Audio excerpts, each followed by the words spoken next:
윤석열 대통령이 주 최대 69시간 근무 개편안에 대한 보완 검토를 지시했습니다. 비판 여론이 커지자 한 발 물러선 것인데요.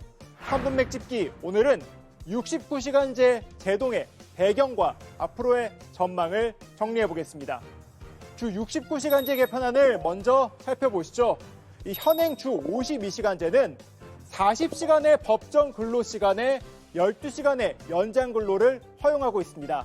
이 근로시간을 일주일 단위로 관리해 연장 근로를 일주일에 최대 12시간만 하도록 하고 있는데요. 이를 월부터 연 단위까지 확대하는 게 개편안의 핵심입니다.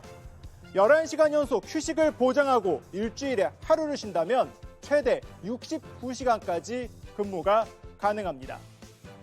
업무량이 많을 때 몰아서 일하고 일이 없을 땐 장기 휴가를 쓸 수 있게 하는 것이 개편의 핵심입니다. 하지만 직장인들은 이 과로를 조장한다는 비판을 하고 있습니다. 실제 근로 현장에선 장기 휴가 쓰기 어려운 데다 결국 근로 시간만 늘어날 수 있기 때문입니다. 주 40시간을 잘 지키는 곳도 있는데 아닌 곳도 굉장히 많잖아요. 잘 지켜지지 않는 상황에서 더 늘린다는 게 어떻게 보면 기업들한테 면죄부를 줄 수 있는 그런 방안을 새로 만든 것 같아서.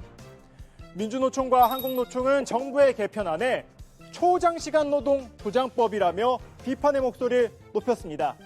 여기에 MZ세대 노조로 불리는 이 새로 고침 노동자 협의회도 연장 근로 확대는 시기상조라며 반대 대열에 합류했고요.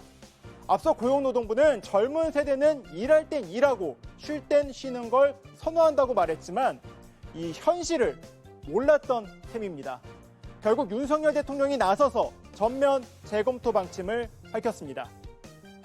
윤석열 대통령의 노동시장 정책의 핵심은 MZ 근로자, 노조 미가입 근로자, 그리고 중소기업 근로자 등 노동 약자의 권익 보호에 있습니다. 이제 관심은 근로시간 개편안이 어떻게 바뀌느냐죠. 정부와 여당은 토론회 등을 통해서 의견 수렴에 들어갔는데요. 윤석열 대통령은 연장 근로를 하더라도 주 60시간 이상은 무리라고 본다는 개편 방향을 제시하기도 했습니다. 대통령께서는 연장 근로를 하더라도 주 60시간 이상은 무리라는 인식을 가지고 있습니다. 입법 예고된 정부안에서 적절한 상한 캡을 씌우지 않은 것에 대해 유감으로 여기고 보완을 지시하셨습니다.